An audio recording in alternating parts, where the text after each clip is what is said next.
Okay. Sorry, I have really bad allergies today, and I took some allergy medicine, so I'm a little my head doesn't feel attached to my body right now.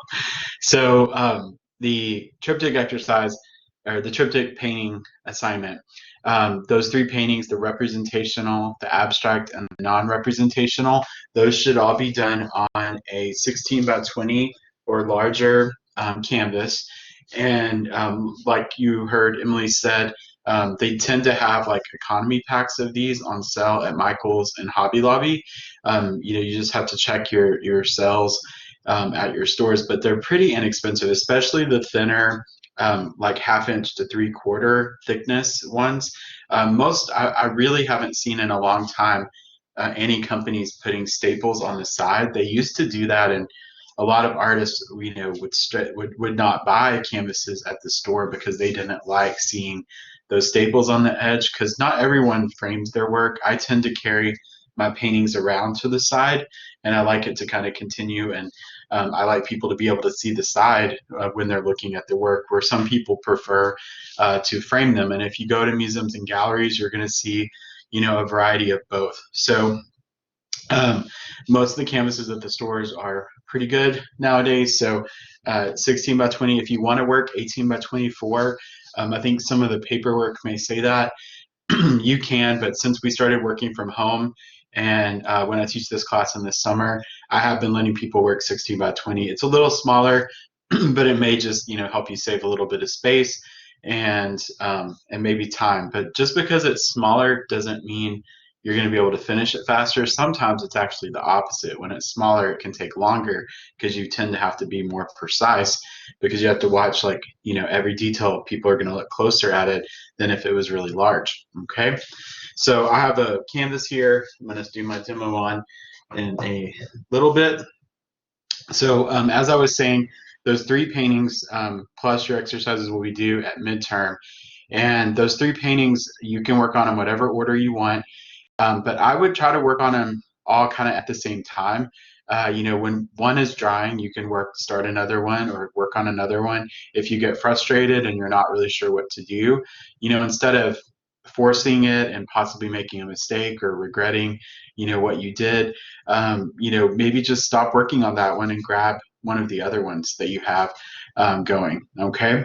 So, today I thought I would go ahead and show you how to start the representational one. The abstract and the non-objective, I'll show you little techniques, next week and things like that. But really with those, I think you should be good to go. The only thing with those that the assignment sheet said is that you do need to have a color scheme for those. The representational piece, the color scheme will be whatever you're matching. So whether you work from a photo or a still life that you set up, you'll be matching those colors. And that's kind of part of the why we did those exercises with color and stuff, because I wanted you to have that skill set to be able to do that. So that will be the only one you have to match the colors for. And then for the abstract and non-objective, you don't necessarily have to work from a photo or a setup. You could if you want to, but the representation, the abstract will be kind of up to you what you want to do with that, just using a color scheme. And then the non-objective, it's without imagery. And the only other rule besides it having a color scheme was that that you not use a brush. Okay. Again, I'm not going to be there, so I'm not going to be asking to see proof that you didn't use a brush. But I just think sometimes when you're trying to work more expressive, sometimes that brush, you want to work like this, where you need to put the energy in your work that you want your work to convey. Like we talked about with Pollock, he wasn't painting like this, he was painting like this. And that's why you feel that energy in his work. So you want to definitely consider those things as you're working on these assignments. So today I'm going to show you how to work with to create a representational piece. And I have an image that I printed that I'm going to use. I do have a still life set up, but it's really not sentimental. It doesn't really mean anything to me.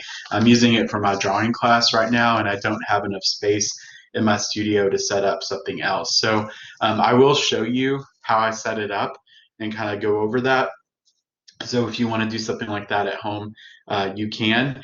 And so I'm going to switch cameras now so you can see that. And I'll probably also share some links when I send the recording of this later today or tomorrow morning. I'll probably send a link for like how to use a grid, because I know some of you may be needing help enlarging like the image that you want to work with onto your canvas. So I'm going to show you how to do that today. But I'm an art teacher. I'm good at math. I took 5 advanced maths in high school, and I passed my math classes in college too. But I'm not good at teaching math, so I haven't figured that one out yet. So I'm going to show you how to do it, but you may need to, if you're going to need to use a grid or something like that to help enlarge your pieces, you may need to kind of look that up. But I'll try to find some good resources to share with you as well. All right. So I'm going to go ahead and share my camera.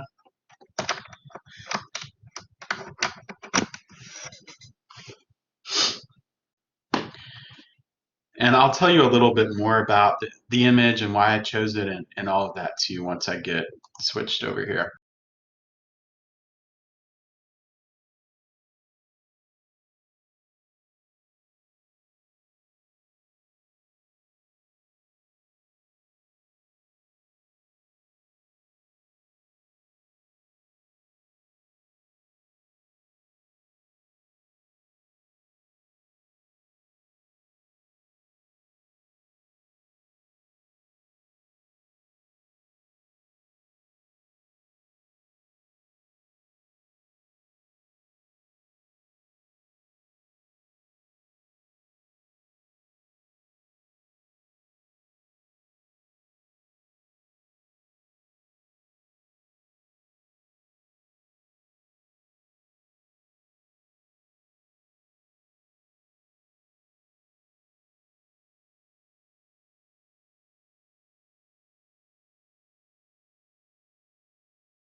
Okay, so hopefully now you can see my little side camera and you can hear me.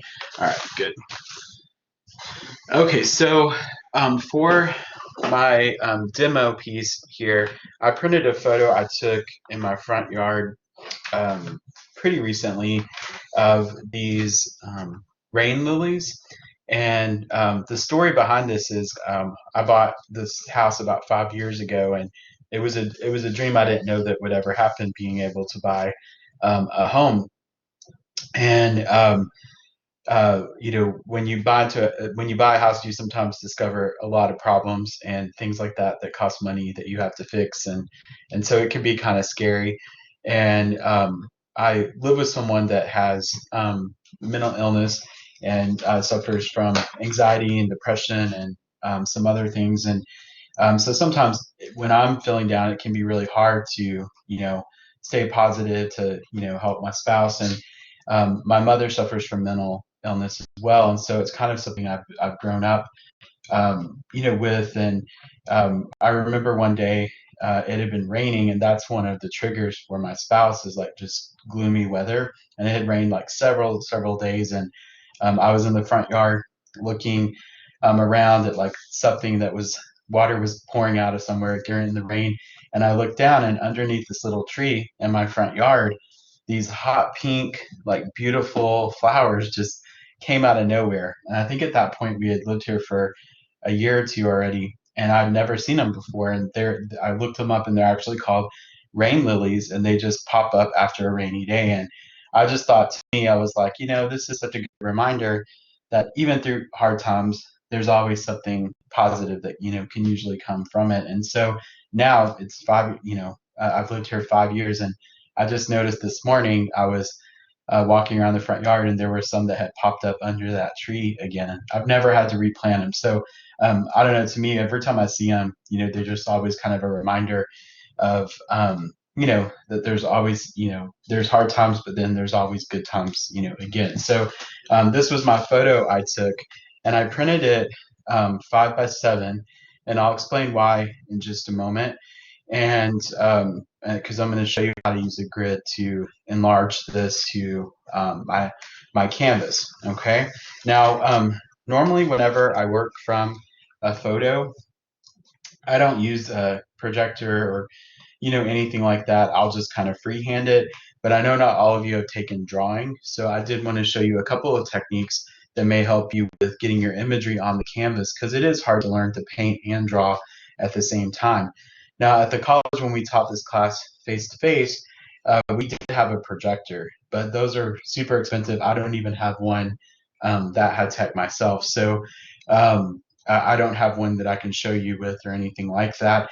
And unless if you have one, good for you. You can totally use it. But most people don't, because they're like several $100s, and it's not something you would use all the time. But you don't need it. You'll be fine without it. People were painting long before we had anything like that. Okay, but I usually will have like the smaller version if I'm going to create a grid, and then I usually will print it large too, just so I can see the details. Now, I know you all are probably a lot more inclined to look at your devices than me because you're younger than me. So I know I have some students, I'm like, do you want me to print that for you? And they're like, no, I can just look at my phone and zoom in and stuff like that. So whatever you're comfortable with, because I know not all of you may have a printer at home either. But I like to have like a smaller version and then a larger version to look from if I'm working from a photo. Now, on the worksheet that I made for like the steps of doing a representational painting with the pear, the part of the pear tree that I painted, I think I showed you all that Monday. I always like to tone the canvas first. And most artists that I know, they do something like this as well.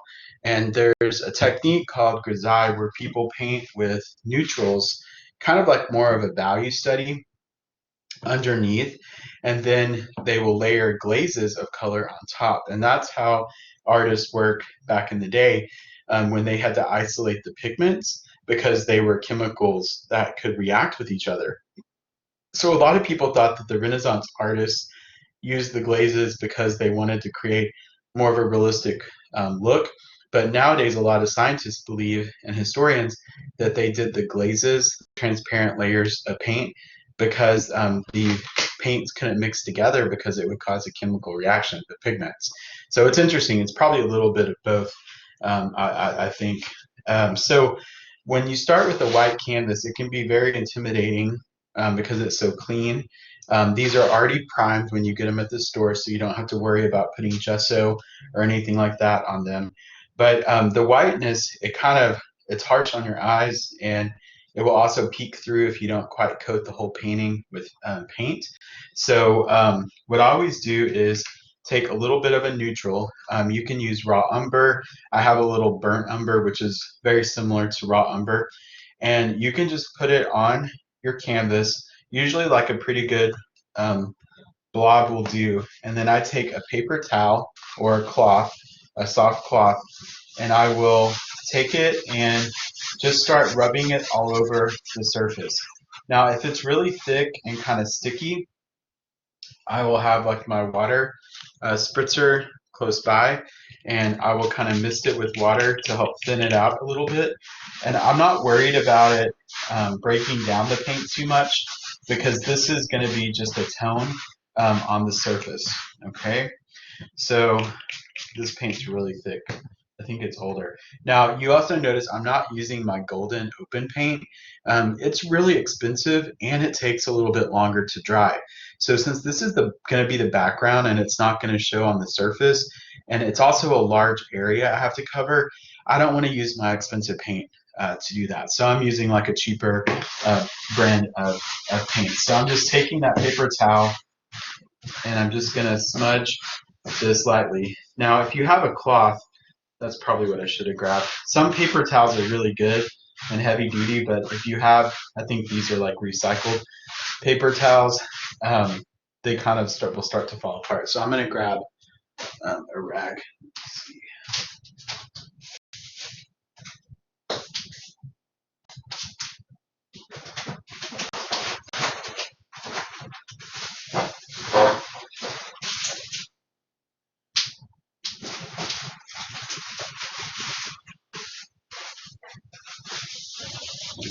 think I found my industrial paper towel.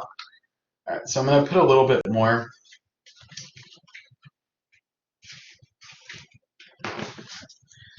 I had all these old t-shirts in my studio for a long time that I was going to cut into rags, and I think they got thrown away. That's one really good use for old t-shirts is painting rags. Alright, so you don't want the paint to be thick at all. You just want to kind of get a neutral tone on the canvas and get it as even as possible.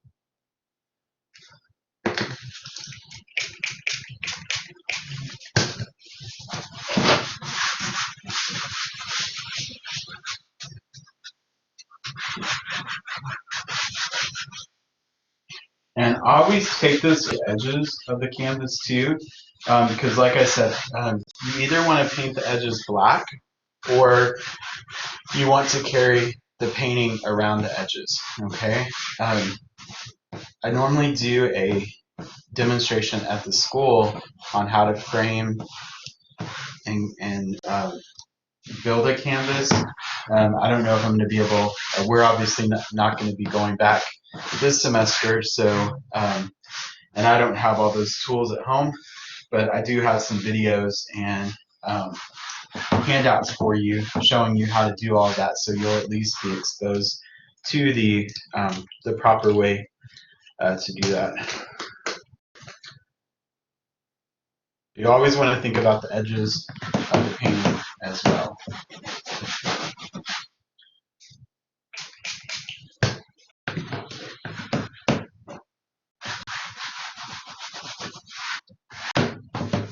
Alright, so now I'm going to do the sides.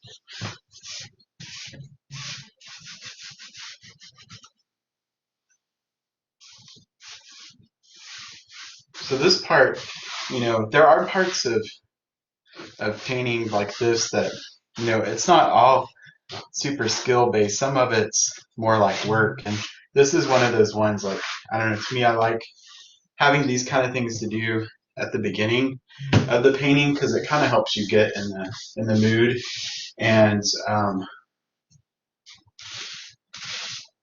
you know, kind of let go of all the other things that are going on before you just jump right into the imagery and things like that.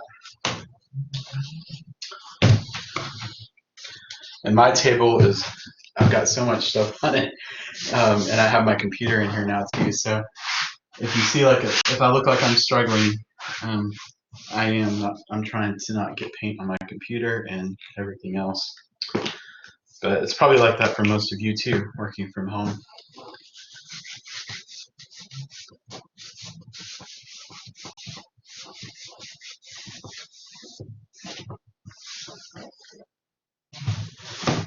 Alright, so, and the reason I'm doing this first is because I do need it to dry before we start the other process. So I'm going to do this, and then while this is drying, I'm going to show you how to grid off the image and all that. So you can see now, hopefully, I've got this. It actually looks much more even in person. I think I have my window blinds open, and so I think the light's kind of illuminating it on the screen for you all. But up close, you can kind of see the texture of the canvas through, but it's all pretty, you know, like a really flat, even layer, thin layer of that brown paint. And you can use, I know some people will use raw umber, some people will use Payne's gray, which is like a dark, almost charcoal gray, and it kind of makes your canvas sort of look like a dark denim. And then I have some friends that will, and I've done this before, is they'll use the complementary color. So like if your painting had a lot of green in it, they would use pink or red to do this part because it will make the greens pop more on the canvas. So there's some color theory methods of why some people use certain colors as well. So because this is so thin and because it was just regular acrylic, it should dry with just a couple of minutes. I'm gonna grab my apron because I have a shirt on that doesn't have paint on it yet.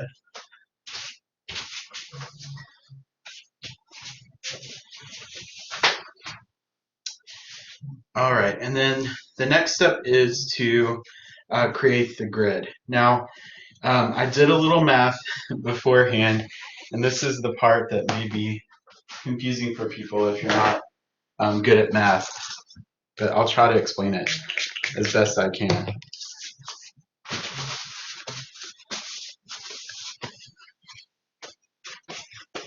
I'm just getting the paint off my hands so it doesn't get on my image. Okay, so this canvas is, let me put this down here. This canvas is 16 by 20 inches. And so I knew both of those numbers are divisible by 4. And so if you divide 16 by 4 and 20 by 4, you get 4 by 5. Okay, so what that means is I can take my image and I can draw a 4 by 5 inch area that I want to paint, and then I can divide my canvas into 4 by 5 equal spaces to enlarge it. So basically, it'll be divided into 4-inch blocks. So I don't know if that makes sense. Hopefully, maybe as I do it, you'll see what I'm talking about. Okay. So the reason I printed it 5 by 7 is my computer only gave me like a few options, like 8 by 5 or 5 by 7, or the different 4 by 6, the different sizes of photos. So 4 by 5 is what I'm going to need for it to be proportionate. So I'm going to use a ruler, and I really like this side. Well, actually, I think it'll be okay if I crop it a little, but I don't know. I think I like this side better. So I'm going to measure 4 inches.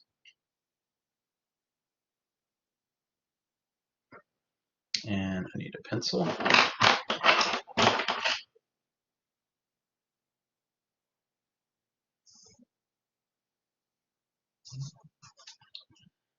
So I'm going to measure 4 inches this way. And then I'm going to measure 4 inches further down. And then make a mark.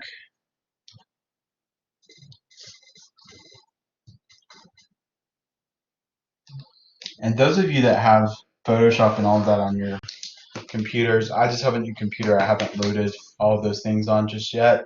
So whatever the default photo file viewer is, it didn't allow me to put in my own thing. But if you're using a 16 by 20 canvas and you want to do like mine, you could actually probably, if you have the right programs, you could probably actually make it print the photo 4 by 5 inches, so you don't have to crop your image at all. All right, so now I'm going to measure from the top and measure 5 inches down.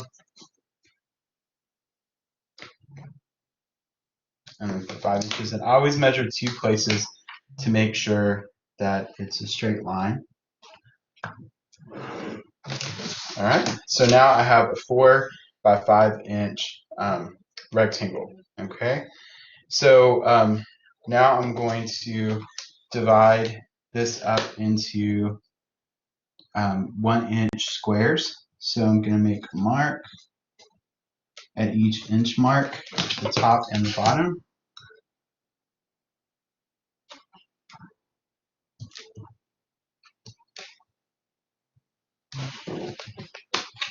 And then I'm going to do that on each side too. So I'm just going to make a mark at each inch. Then I'm actually going to draw the grid with a marker.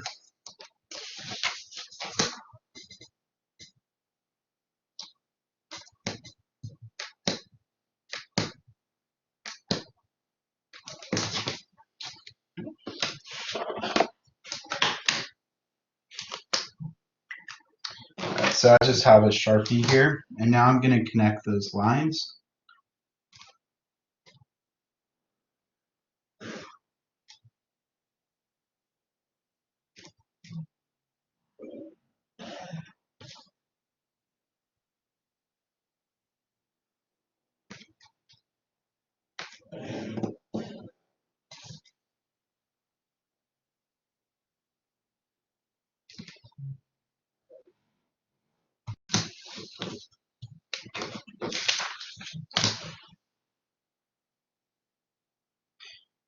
And if you've taken, drawing classes or you feel like your drawing skills are good, you're totally welcome to, freehand this.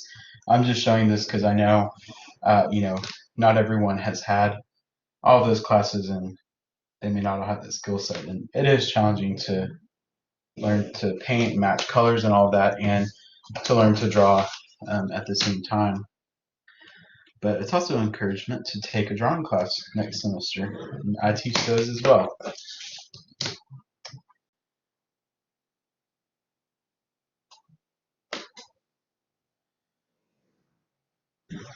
All right, so now I have, and I'm just going to fold the excess so it's not distracting to me.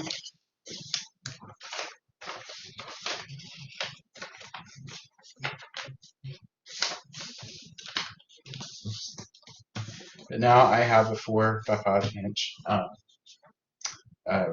rectangle.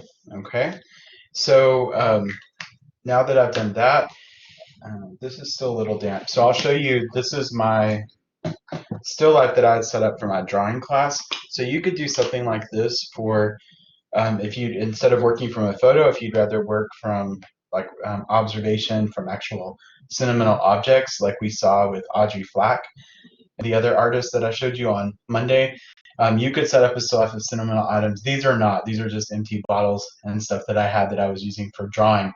But what I did is I took a canvas, because even with my mini blinds closed, it's still really bright.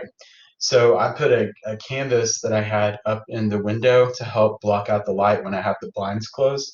And then I took a black bed sheet that I had and draped it over it, so it gave me a background. Because it's always important to have a setting for your objects. So you could use a towel, a bed sheet. You may even have like a sentimental T-shirt or something that you could use for the background as well. So, and then you can set up your objects, and then you can work from that. You could also take a photo of that and then do the grid method that I'm doing now, if you want to. Okay, so now what I'm going to do is put my canvas down on the table. Now we do not want to use a marker to draw on our canvas because it may show through. So whenever I'm sketching onto a canvas, I always use willow charcoal and or vine charcoal. Sometimes it comes from different trees. And I use that to make my marks. Now I also, this little ruler isn't going to really help with the gridding on this. So I have a little bit bigger of a ruler to help me with this. So this is 16 inches. So since my grid is going to be 4 times larger, every inch on this is 4 inches on the canvas. Okay, so I'm going to be making a mark at every 4-inch mark. So 4, 8, and 12. And then I'm going to do that at the top as well, because you always want at least 2 points to measure from. So 4, this is too big, 4, 8, and 12. Then I can connect those 2 lines.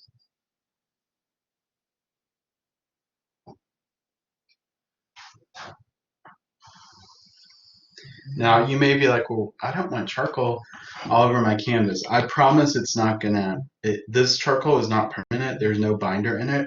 So it's just gonna blend right in with your paint.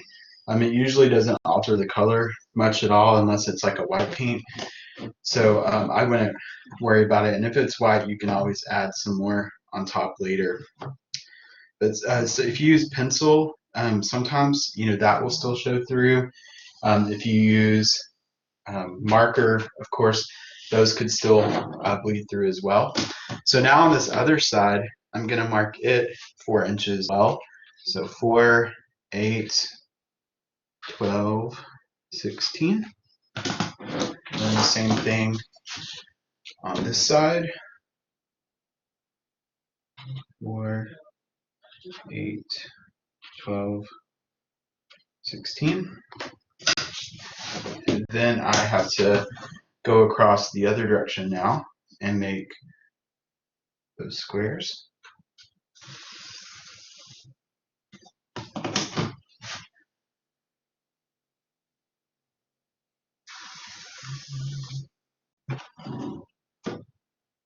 Now, if you're in my drawing class as well, forget that I'm showing you this, because in drawing we learned that you can learn to draw anything by learning to see it, and that's definitely true. But in this class we're focusing more on color and paint, so I know it may be challenging to do all that in one class.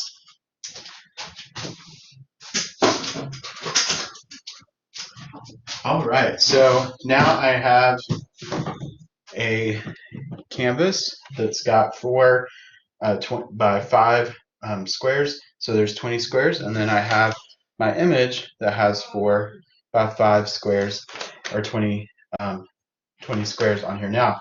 So all I have to do is look at each little square and draw what I see, and that will help me enlarge that image. Okay, so I'll move my thing a little closer. I don't know how well you can all see this, but for instance, like in this little square up here, I just see like a little piece of this one flower petal, and then here it kind of comes down. Then here, this one continues to about here. So you can see you're just going to draw what you see in each little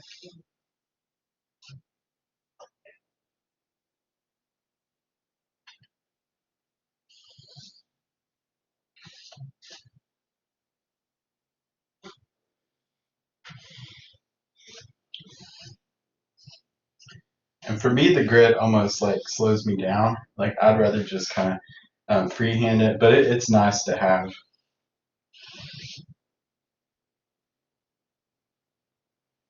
And I never really worry too much about details in the beginning, because those would be the last things that you add to a painting. Okay, so we want to work from larger areas to the smaller areas.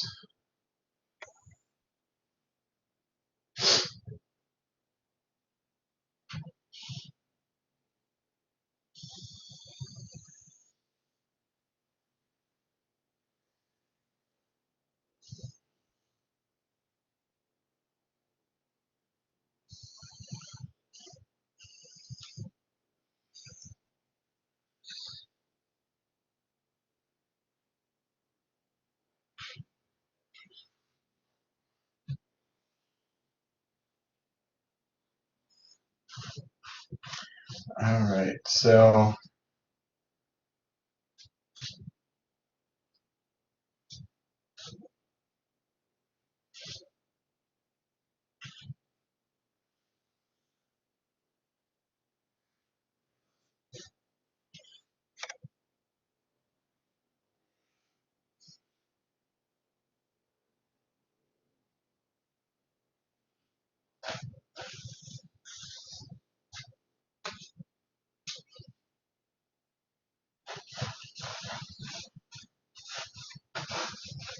all right, so that's the majority of the lines that I see in mine. So you can see now that it's enlarged and everything's pretty much where it should be.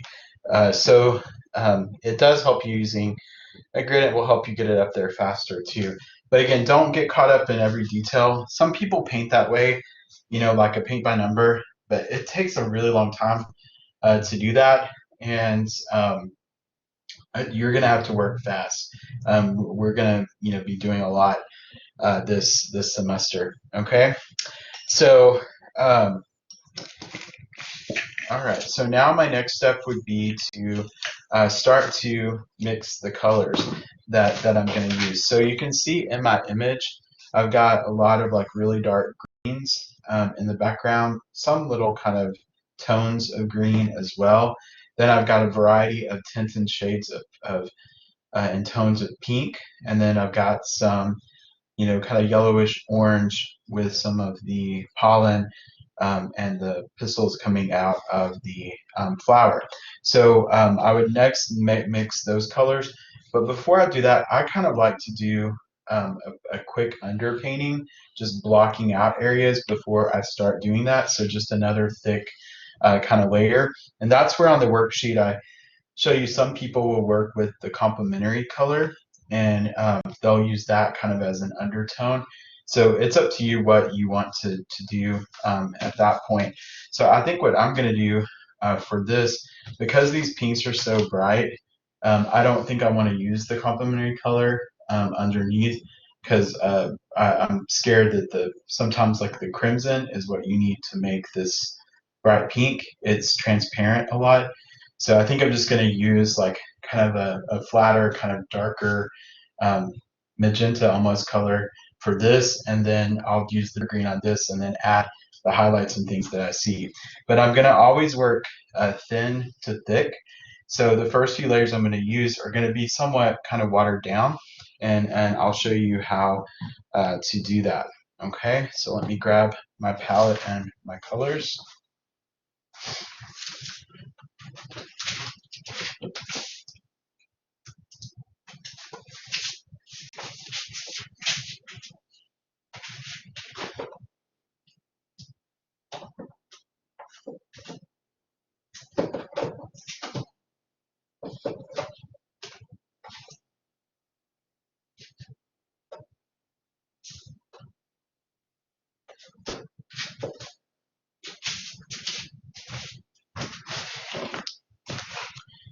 Okay, so now I've got some of my open paints.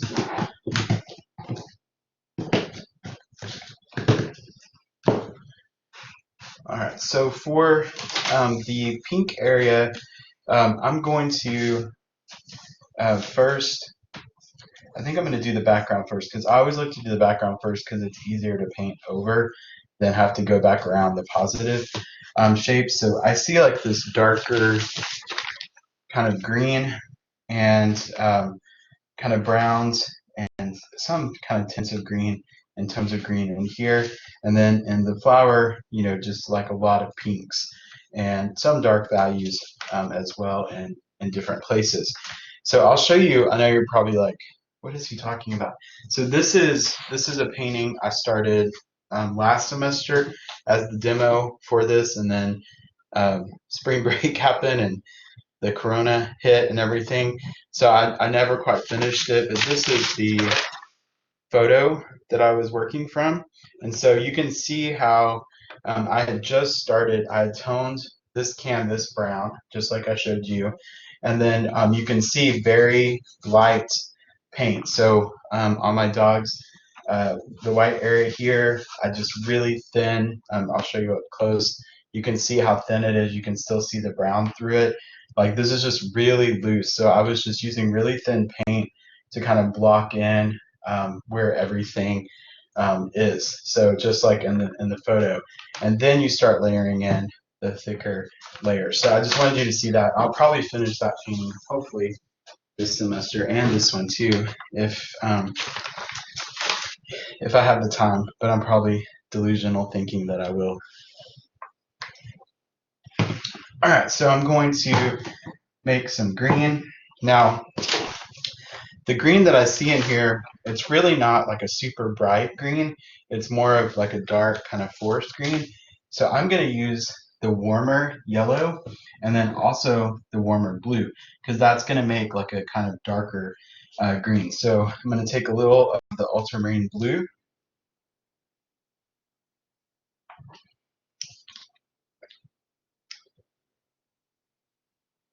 And remember, it's always better to have a little paint left over than to run out. Then I'm going to take some of the Lilies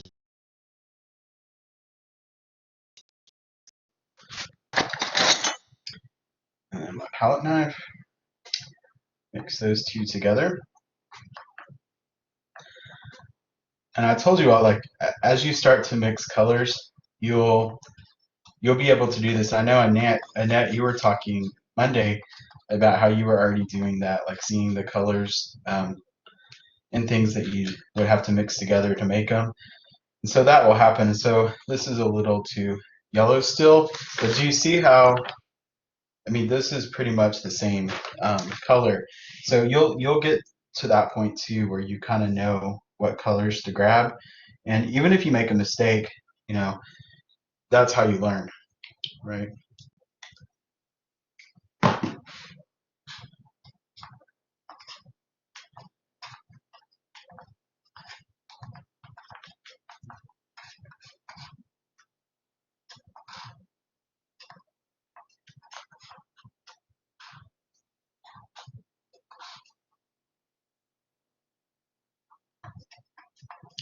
And I'll probably use some of this green for the dark area inside of the flower too, and some of the shadows, because I think that will help me create that contrast that I need later when I'm adding the thicker layers of paint. All right, and now I'm going to try to mix kind of a darker pink and or a tone of pink. So I'm using this I can't talk right now. I can't pronounce that right now, but the Q crimson, that's what I call it. And it kind of is a darker pink already. It's kind of got a magenta look to it. So I'm probably just going to add a little bit of white to it.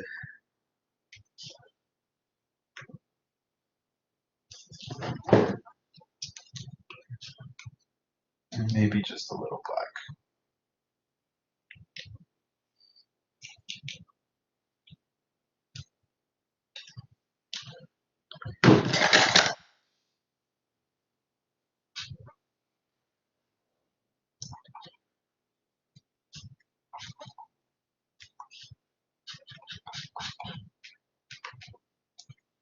So this is what I was wanting, just this kind of darker, kind of mauve color.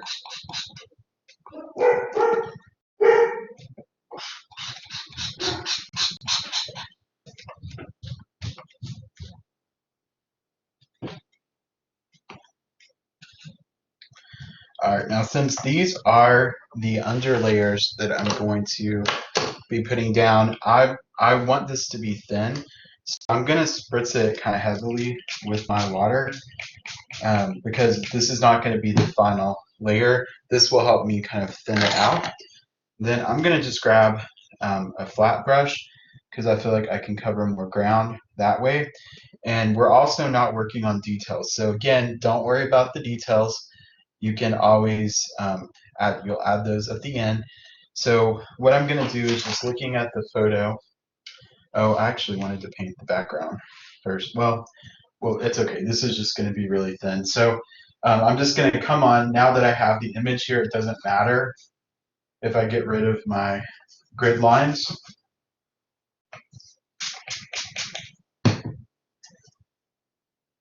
So I'm thinning the paint with water, not terribly, not a whole lot, but a good amount so that it goes on really easy. It's somewhat transparent, and you don't want it to leave a texture at this point, okay? But this will just kind of help me confirm, like this is the area.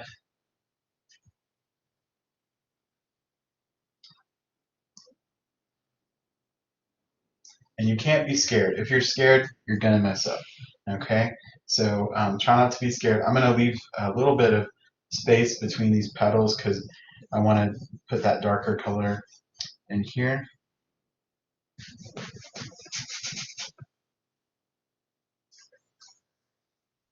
So I know before I had like a technical painting class like this, I never knew that artists worked in layers. I just thought everything was like paint by numbers. So this may be new to a lot of you, this idea of working in layers.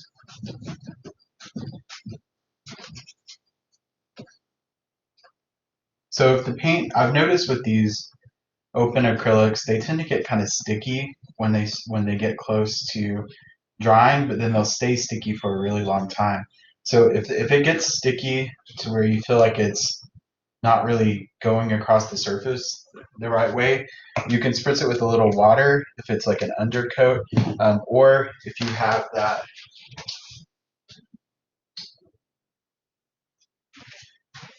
paint thinner or retarder gel, you can add some of that too if you want. I'm not going to waste this though because I like to just use it for when the paint's a little bit thicker.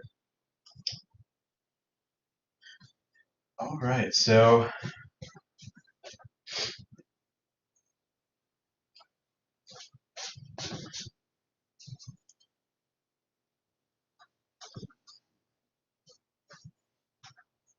and if anybody has any questions or anything, you can ask them. I don't think I've ever had to do this before when it was this quiet because usually it's in a classroom setting. But you see how the charcoal is just kind of mixing in with the paint and it's not really affecting anything.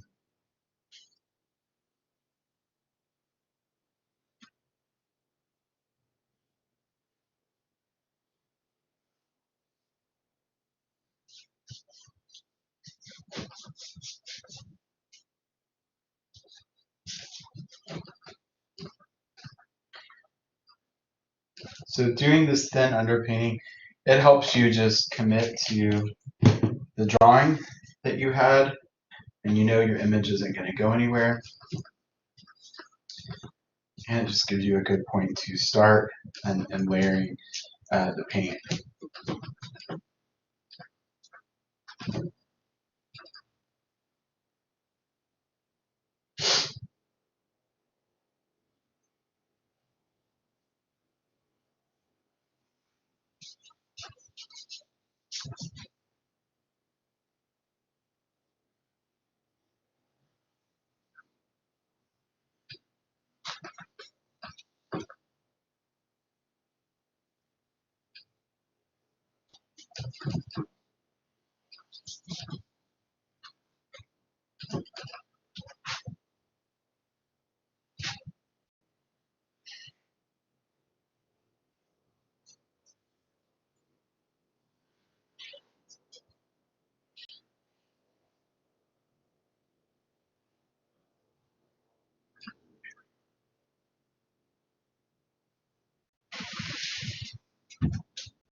And you'll find that if you work large, like you can tell I kind of zoomed in quite a bit on these flowers.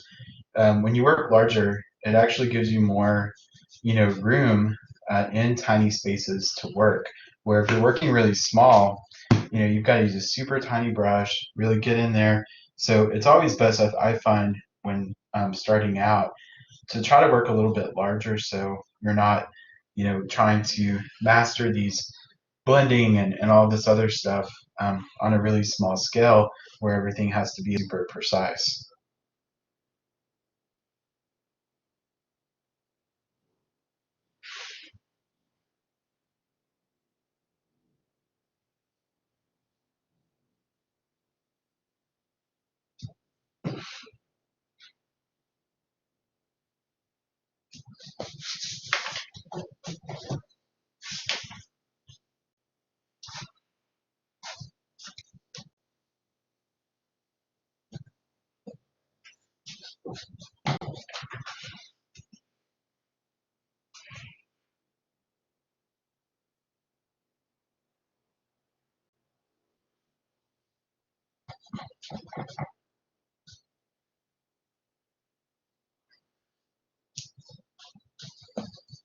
Okay, so I think that is all the area with that color, and I barely mixed enough paint. Like you saw me, I kept having to squirt some water on it to just get it to go a little bit further, just because you want to treat everything consistently, with consistency as you're working on it.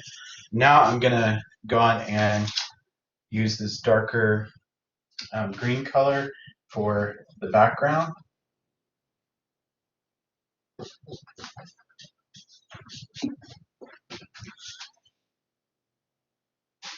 Oh, you're welcome. All right, so, and you can see like this green, it shows up and it kind of darkens the background a little bit, but it'll just help you feel a little better about your composition, being able to see everything kind of blocked in, not seeing any of the white of the canvas anymore. And then you can kind of start at that point working section, section to section on your painting.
And then I'm gonna put some of this darker green in this area where it's like the center of the flowers, where they're a little darker. That will just help me remember that's what that spot is.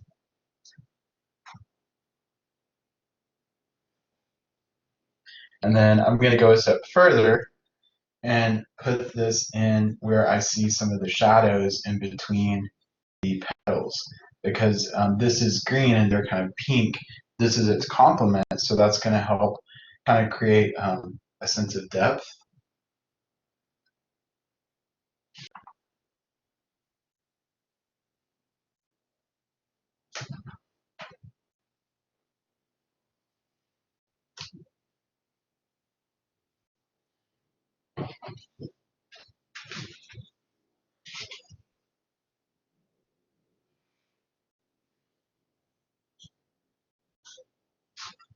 So it's kind of like contouring in a way, just.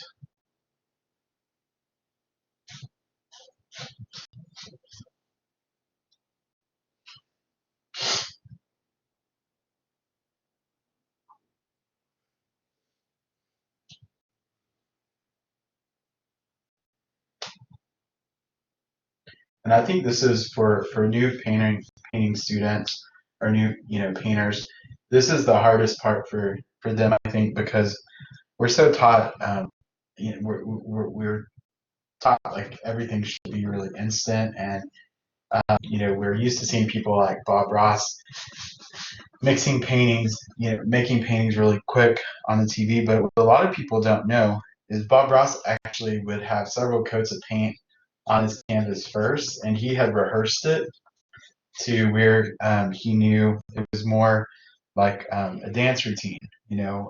Definitely beautiful work, but he had practiced it, and then most of his canvases had thin layers of like transparent white on them. So when he put the colors on them, they would blend together like perfectly. So he wasn't working with a dry canvas very often. because people can only pay attention for so long, especially if it's a short little television program. So you can just see wherever I see dark values, I'm just kind of layering over some of the green in that area. And you just always want to do the same thing with in the moment that you're working on it, so that everything's kind of treated the same way. So if you come back the next day and you're like, I don't remember how I did that. I'm gonna do this a different way. At least you're starting fresh, and you know like what to do in each spot. All right, so I think that is good for kind of blocking in the general area of the piece. So now what I'm going to do is I'm going to work on the background first, because it's always easier to paint over the background with the foreground objects, or the positive shapes in the piece. So what I'm going to do is mix some of the different values that I see in the background. So I've got a significant amount of this green paint left, and so I'm going to take some of it, and I really just need a little darker of a color and a little bit lighter of a version of that. So I'm going to do some of the similar techniques that I showed you all with blending, and I wasn't spritzing this part, so it's still nice and thick. I'd kind of spread some out. I'm just trying to scrape up as much of it as I can. All right, so I'm going to take some of this and put it over here.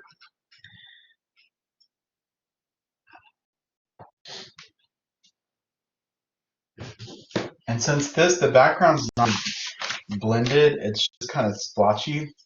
So I'm not going to worry about doing the whole blending or mixing scenario that I showed you all before. I will do that for the pink and the flowers, but for the background, it's it's not like a really full range of values. So I'm just going to mix a little bit of a lighter green. I'm going to add some white. Oops. For some of those little highlight areas that I see. And then I'm going to add some black. The other one for the really dark areas. Oops, that's a lot of black. Oh well.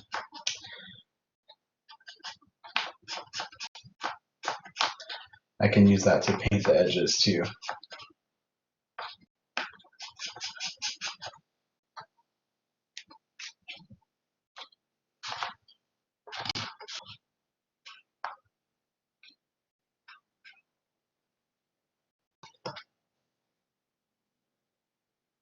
Now, I know I had black all over my palette knife, but really the highlights in the background of this image, they're really kind of like a grayish green tone, so they're not super bright, and you don't want them competing with the foreground. So it's mixed, this is basically making kind of a tone of green, which is when you add gray to a color. So now I have like this greenish gray, the green that I used originally, and then this dark shade of green.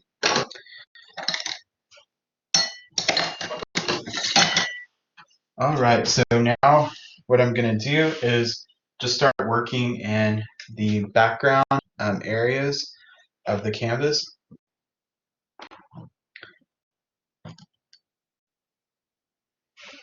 With the darker tones, and I'm using still a pretty big brush, but I wanted to be able to control it a little bit more too.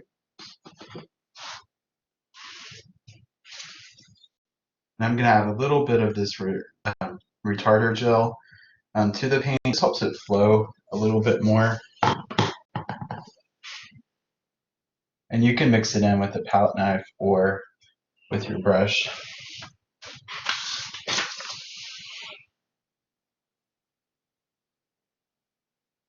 And so this is a thicker paint. You still want to try to keep it consistent and try not to create any texture, because any texture that you create, if it dries that way, that texture is going to stay there. And so as you paint over it, if you want it to blend smooth, it's not going to blend smooth if that texture is underneath it. So you may have to sand it, or do something to help flatten it out, which most people will just leave it there, and then you'll be able to see it.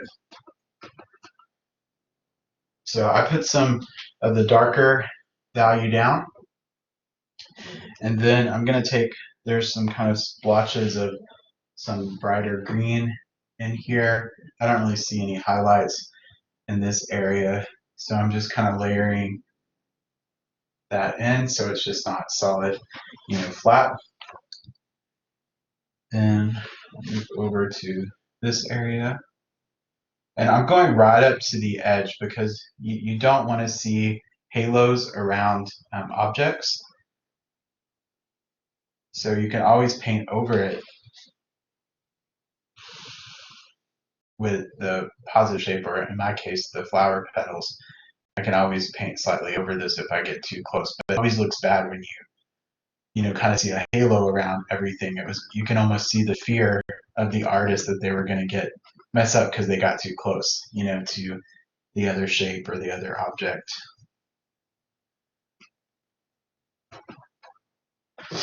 And you can paint really fast. Like if you choose the right size brush,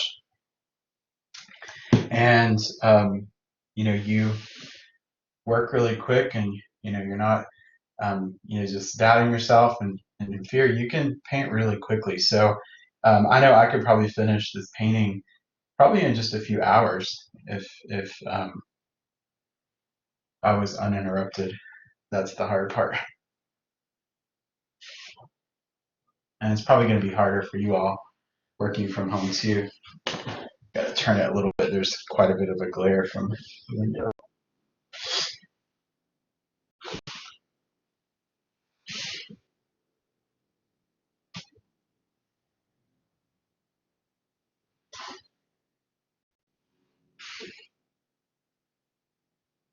And I tend to bounce around like over different parts of the painting. Like I'll kind of get bored in one area and then jump over to the other. But as long as you know what you're doing and what you have left to do, it's usually not a problem. When I was in school, sometimes I would even make notes. Like I was really big about making to-do lists to stay on track. And so I would write notes like what things I needed to do to a painting, next time that I come to it. Like remember to darken the background, remember to put a glaze over this area. Because you'll find yourself thinking about these paintings when you're doing other stuff. That's why it's hard for me. I like to finish things in one sitting if I can, because even if I'm working on multiple pieces at the same time, maybe I'm painting the background of one while another one's drying, and then I'll come back and try to finish it up within the same day. Because if it's unfinished, I tend to think about it nonstop, and I think about all the ways that I would finish it and what I need to do. And then when I get back to working on it, it feels more like a chore.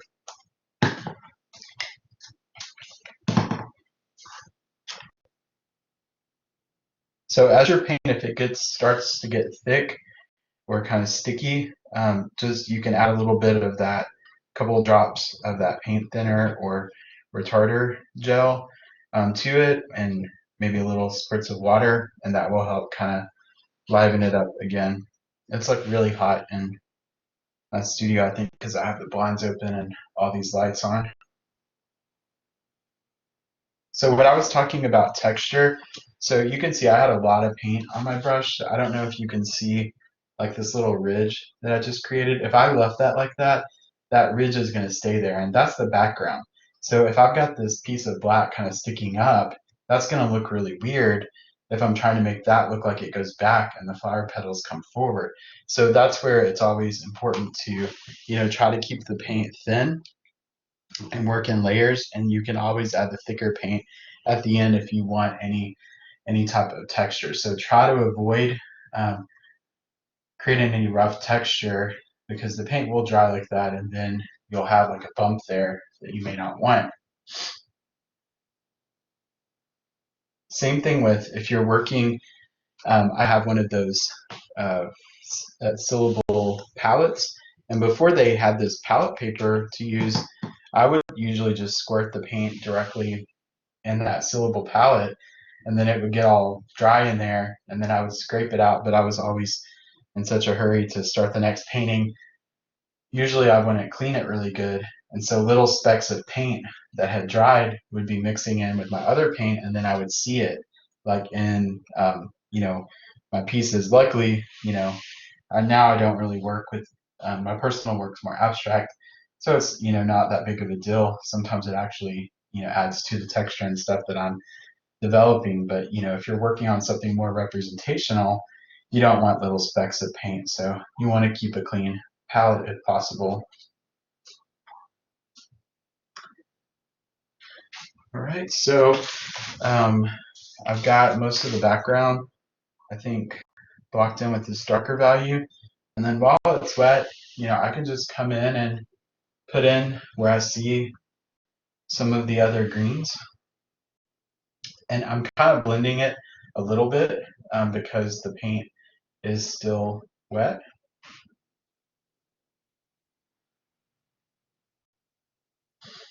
And I'm not sure how good this camera is, if you all can see, all these little minor things that I'm doing, but it does make a difference.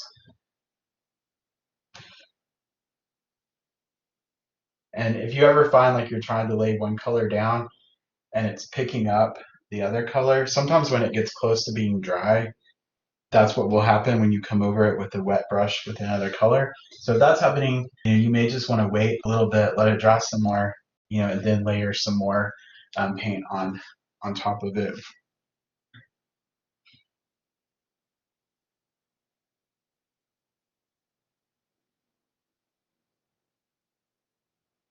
And you can always go back. Like that's the great thing about painting, is you can always add another layer to it. So right now I'm feeling like I'm pretty close to being done with the background, but later I'm like, well, it needs something else. I can always come back in and do that. So now I'm gonna add. There's a couple of little specks. I'm guessing it was like light coming through the tree that these are kind of grow under. So I'm just kind of mimicking that with little dashes with my brush. And it's really hard. Like I have to have all these lights on so you all can see, but it's creating like a really bad glare for me. So I may have to do that part later when I can see a little bit more clearly. All right, so the background's done. So I'm gonna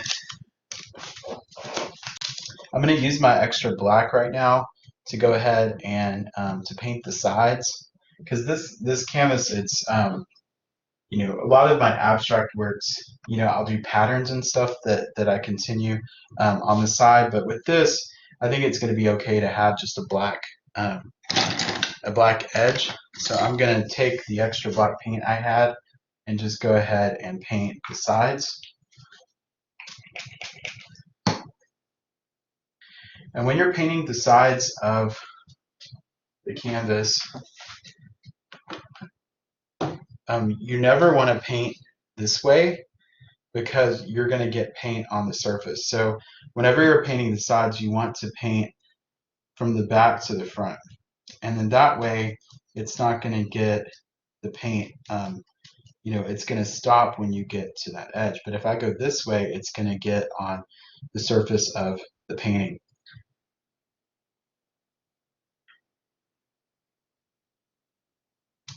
And I know like painting edges of a painting is not super exciting, but to me, any opportunity I can have to just go and do something somewhat creative in my studio, that's a good day. So I even get excited to just paint the edges sometimes. Much more fun than email and all the other drama that we face.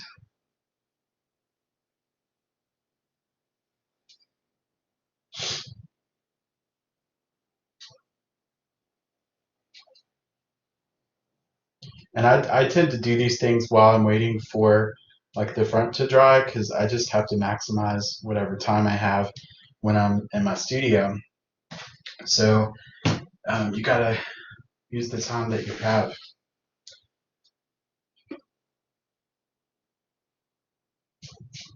I'm usually like down on the ground and working on the wall, so I'm not used to working on this little tiny easel and also trying to make sure that you all can see.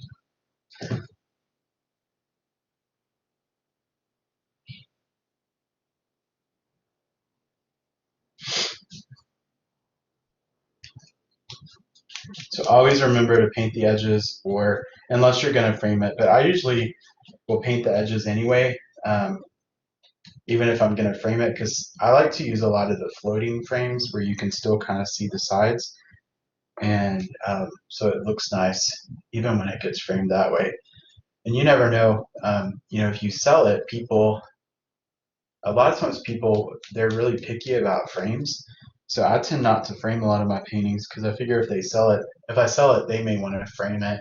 And what if they don't like the frame I use? And then that keeps them from buying the painting.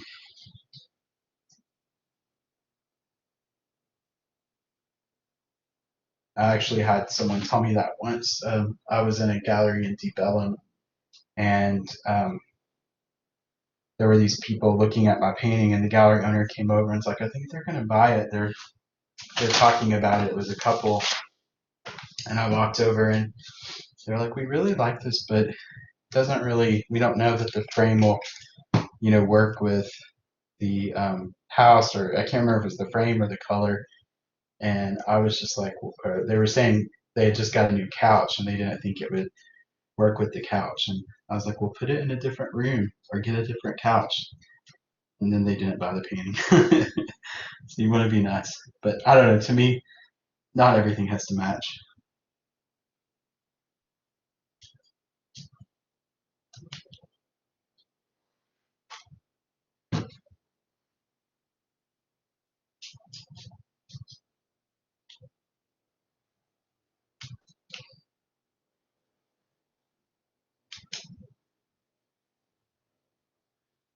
And for me, like painting from observation, I've had to do it since I was, in high school, junior high even, and art classes I took. And that's why I'm having you all tie these stories to your imagery because I know for me, like I feel like when I paint like a photo or from observation, I feel like I'm just like a human printer. And if it doesn't mean anything to me, it's really hard for me to connect to it. So I always found when teachers allowed you to somehow make it personal or choose imagery that you really are connected to or to work with your own photographs, that to me that always made it a little bit better.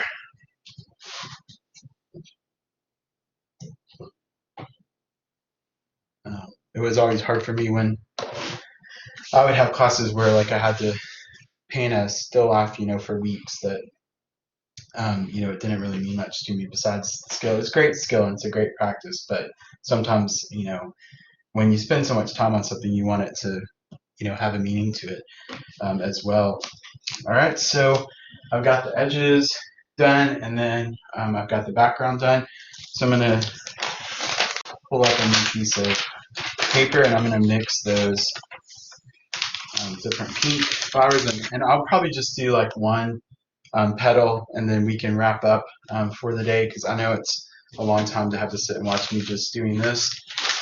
And you all need to get started on your own work too. So I'm going to take a little bit of what I want to do is to try to mix the variety of pinks that I see. Now these yellow pieces and like this, some of this, I'm probably going to wait more till the end to add these little things. I'll do the core of the flower and then the petals right now. So crimson will help you get like a brighter pink when you mix it with white. If you're really wanting like a super hot pink, the Algerian crimson is a little bit more darker red, where this one, this I can't ever say that word. It's got a little bit more like kind of magenta look to it. So it almost makes like a hot pink color like this. So it will work really well. But there is a magenta color that if you're really wanting like super hot pink or really bright pinks, that's really the pigment that will work well for that.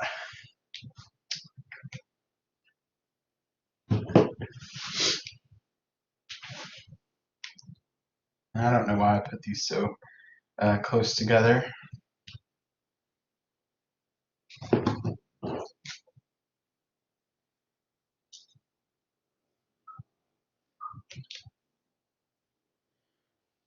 All right, so we're gonna do just like we did with the mixing exercise.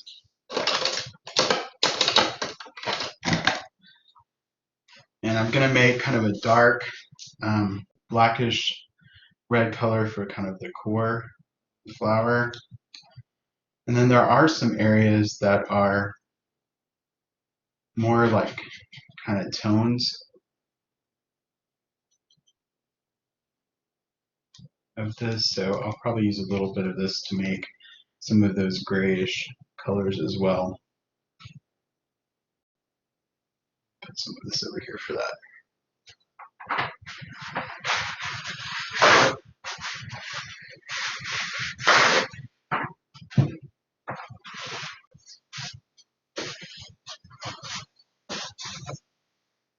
And I'm going to relocate my white because I put it too close. All right, so I'm going to take a little bit of the red for the super bright pinks, and I'm going to make like the brightest white for the palest tint of that color.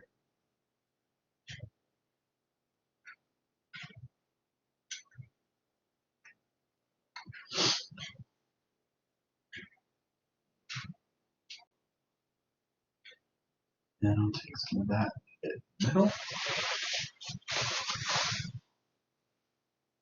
Then we'll do that whole process that we did when we were mixing colors.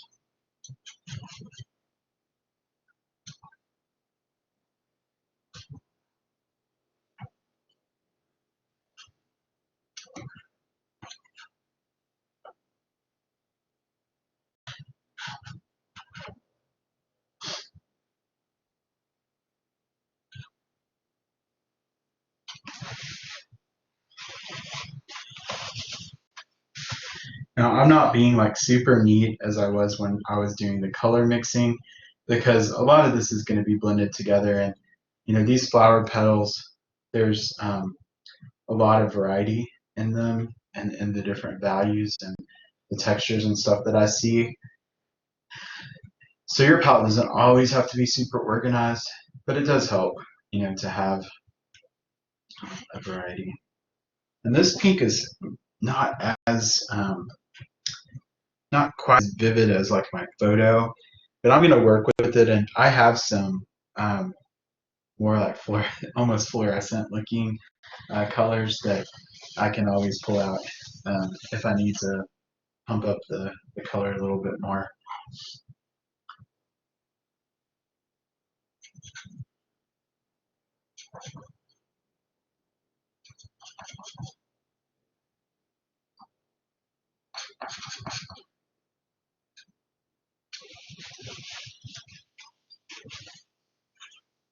And then I do see some of the shadows almost have like a purple hue to them. So I think I'm going to get a little bit of the ultramarine blue out.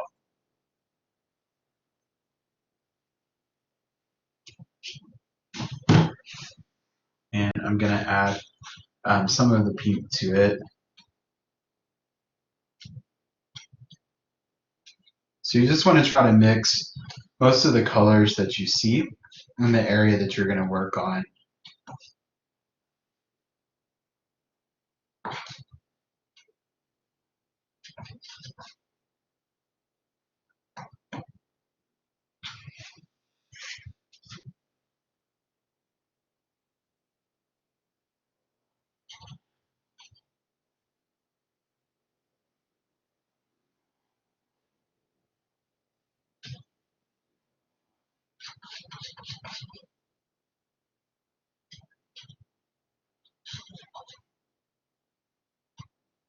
And so what I always do when I'm working with a photo is I'll hold the paint and kind of look at, so this is the color that I'm going for, this kind of purplish pink color, and this is pretty close to that. So you just can kind of hold it, and then you'll know how you need to alter the color more if you want it to be like super exact. All right, so I can't remember if I added this to this or not already.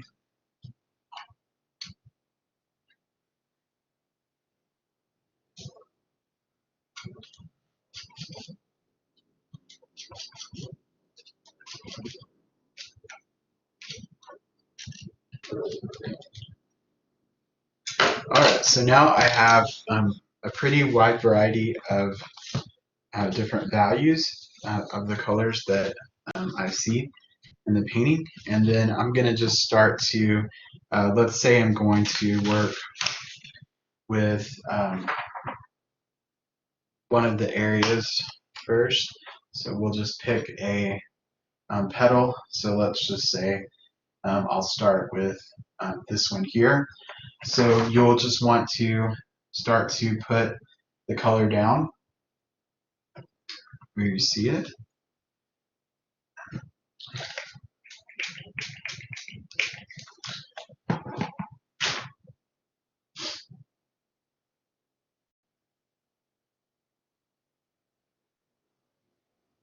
This brush is too soft.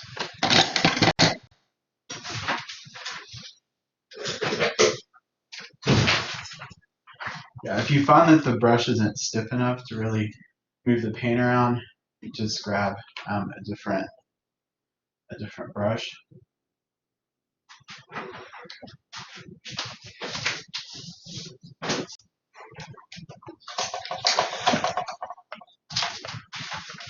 Sorry, hopefully that didn't make it too dark, but the paint was just looking like so reflective. It was hard to stare at. All right, so I'm just now kind of placing the colors where I see them, and they all, this is a flower, so the texture, it's very linear going kind of the contour of the petal. So I'm kind of working that way too, so that, if I want to work this way, it's going to kind of go against the natural look of that flower.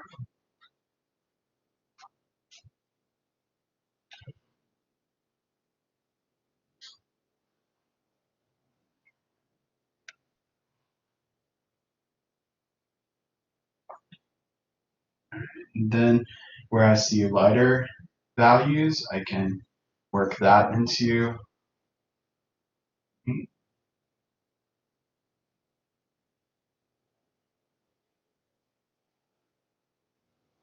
And this is where you'll start to use the thicker paint. I lightly misted it just so it was a little sticky, but you really want the thick of the paint to start to cover up, the texture that you see of the canvas.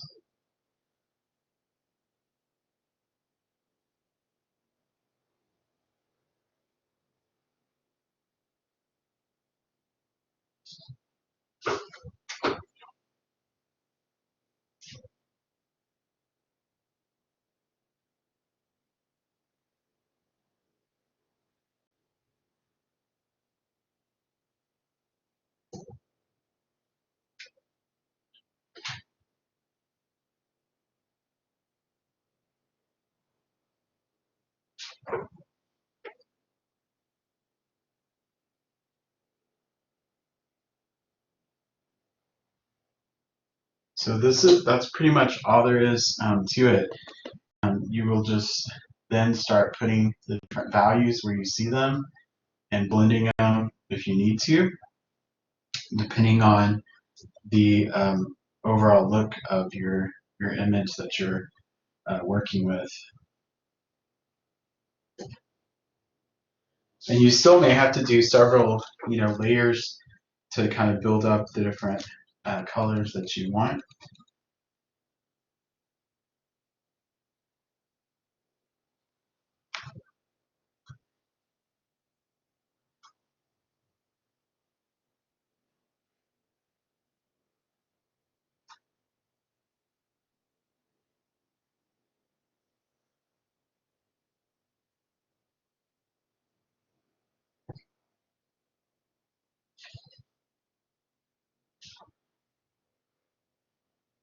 So I'm not sure if you all can see like the variations of colors with this camera, but I'm just kind of alternating it where I see the different values, and then I'll be building more up top of it, and then probably coming back over once I've treated all of them this way with a smaller brush to get some of the more subtle kind of highlights.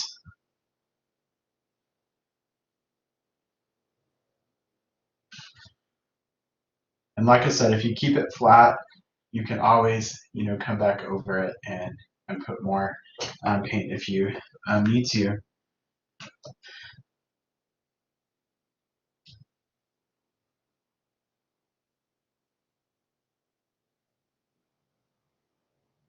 So towards the tip of this petal, there's kind of like this bluish gray color.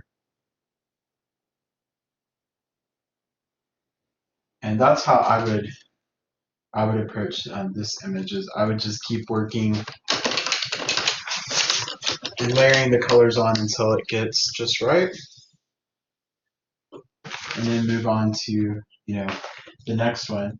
And if you work on these multiple days, you'll probably have to mix the colors multiple times unless you have like that syllable palette and you mix a whole lot of the colors. But it's you'll get the hang of the colors that you're working with, and it'll probably be easy to do this. But you may I would try to mix as much as you can if you have a way to keep it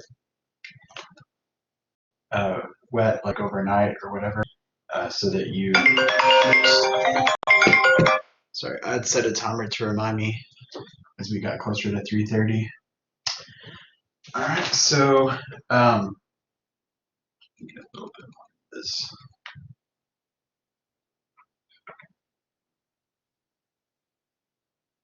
And then there's parts of this that I don't know how well you all can see it in this image, but there's parts that almost look like it's like this really kind of bright pink.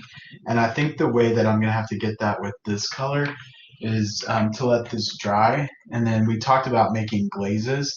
So if this is like a lighter, tint of the color underneath it, and then I let it dry, then I can make a glaze with the acrylic medium and that a crimson color, and then I can put that over the white area, and that's going to look more of like a brighter pink. Or I think I do have some like those bright the almost fluorescent colors that you can see the different tubes up at the store that just aren't really natural, because this is a really bright colored pink. That's sometimes you do have to buy those unnatural colors that you don't really see on the color wheel.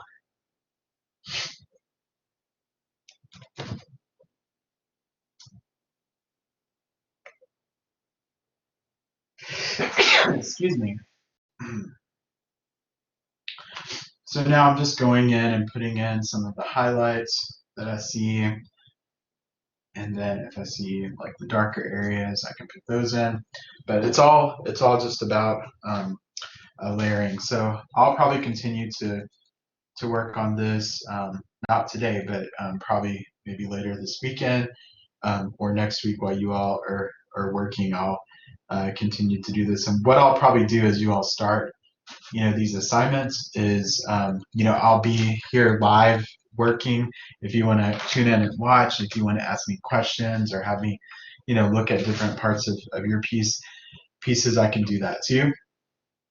And we'll just all kind of be working together as you start these first few pieces. And as you finish up the color exercises, you're welcome to go ahead and submit those. And then as they're submitted, I'll grade them.